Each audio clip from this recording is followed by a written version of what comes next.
Okay, so hopefully this mental model will help some people. Helps me basically, like, why do I keep doing the same thing over and over again, even though I don't like it? I don't want to be here. I don't want to keep doing this, but it keeps happening somehow. Okay,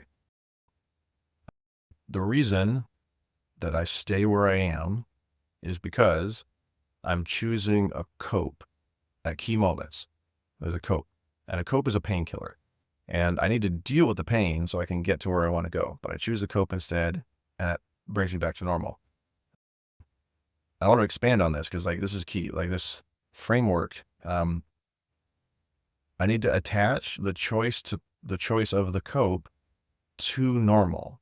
And the normal I don't like. The normal it's not good enough. The normal is maybe even bad. It's not just because I choose normal. It's because I choose the cope.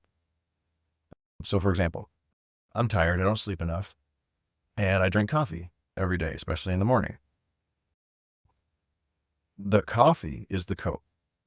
Coffee doesn't actually give energy, it just covers up tiredness. And tiredness has a lot of effects and side effects and so on, just sleepiness, lack of sleep, and so on. So the cope is easy and quick. It's a painkiller, it's a pain pill almost.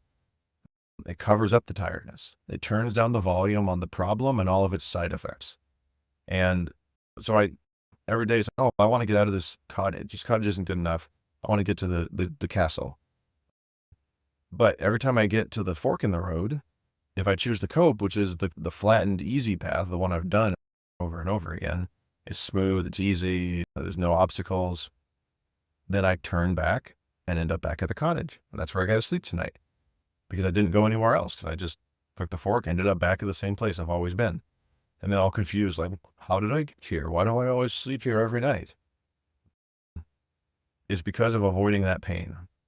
That's what it is. The cope is a painkiller.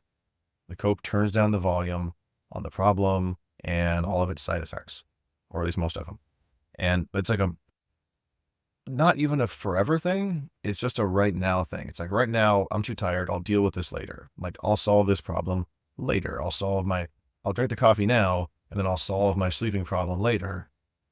And just, I'm sure all you guys have these problems that it doesn't work. We know it's not going to work. Like, it's been going on for years. I haven't figured out how to solve it. The reason we haven't solved it is because it doesn't hurt enough. Quite simply, like, there's a bunch of stuff that's had the volume turned down on it so that I can ignore it, so that I can get through the moment. But by getting through the moment and avoiding solving my problem, the problem sticks around.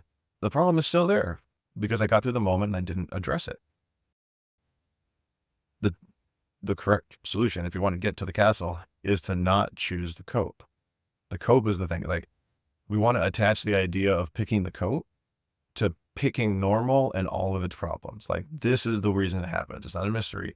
Because I drink the coffee right now, I'm choosing to be tired and sleepy in the future. Like, this is it. By choosing this, I'm choosing that. This is the reason it happens. And the insidious thing about a painkiller is that it dampens down pain and a bunch of side effects and stuff. So, for example, by choosing to drink the coffee and choosing to cover up my tiredness and choosing to not have it be bad enough to deal with and actually change something important, I'm not only choosing to be tired in the future, I'm choosing to be weaker because without sleep, I'm not going to recover properly. And I'm choosing to be less present for my wife because if I'm like a little bit groggy all the time, then I don't have a lot of passion and energy. And I'm choosing to be short and a little bit brutal with my kids because if I'm tired and uncreative, I'm not going to come up with little rhymes or little games. I'm not going to be sensitive to their facial expressions. By drinking the coffee, I'm not just having a nice little beverage and feeling a little bit better. I'm choosing to weaken my business, weaken the relationship with my wife, weaken my physical health, weaken the parenting of my children by being tired. Like, the cope enables the perpetuation of the problem by just doing painkiller. It doesn't solve anything. It just deadens the pain. And I need the pain so that I can figure out what the problem really is and have the motivation to solve it. The painkiller means that it turns down the signal it means I'm not quite sure what the problem is exactly. Like, it's vaguer, it's fuzzier, it's just a problem. It's not specific. There's something specific. I got to find it. And there's all these side effects that it disconnects things. I'm not that tired. Yeah, I got some coffee, so I'm okay. So functional, right? But I don't want to be functional. I want to be optimal. And that means I need signal. You can't optimize without information and signal, and the painkiller deadens the signal. And that's why I mysteriously end up back in the cottage every night to sleep. It's like, how do I keep ending up back here? I want to go sleep in the castle. Yeah, it's because of choosing the cope. That's what it is.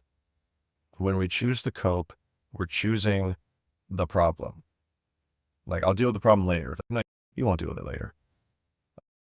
And that's really what a cope is. Like, drinking coffee might not necessarily be a cope, but it's a cope if the choice is a painkiller. The choice is like, I'm too tired to function. I'm going to drink some coffee.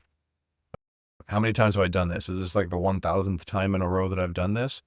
Okay, this is a cope. It's not a problem solution. It's not a solution to a problem. That's the key thing, is that when I choose the cope, I choose to sleep in the cottage again. And every time I choose it, I'm going to choose to be in the cottage. It's real simple. It's not so much I need to choose pain or something. It's that I need to not choose the cope.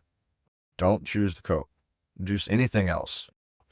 Literally anything else. Like, sing a dumb song, start a fight, punch myself in the face, whatever. Just don't choose the cope. I have to let the pain, the signal, get loud enough that I can actually identify the problem, and then I can do something about it. Because I'll have the energy and I'll have the information.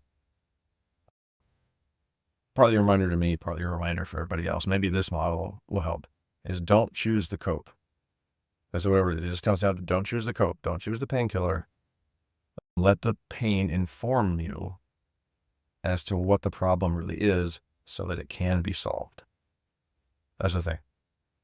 We're not going to get to a place we've never been by making the same choices we've always made. And the painkiller is a key thing. There's so many painkillers in the modern world right now. And a lot of them are glorified. Like, coffee is glorified. Coffee's got like a whole egregore attached to it. It's like a whole person. They have a whole personality based on coffee. It's the same with like wine or whatever. Like, I got to have or beer. I got to have my alcohol in the evening to calm down. For me, the evening is food, like sugar and fat. That's my evening thing, not alcohol. But they're so available. We have painkillers for pretty much everything that we can stay stuck in our problems. You just turn down the noise on it. You're like, just don't bother me right now. I can't deal with it right now. And then we never deal with it. Kill the copes. Don't choose the cope. Choose to just sit with the pain, let it teach. Let the pain point to the frickin' problem. Okay, so that's enough for now. Take care.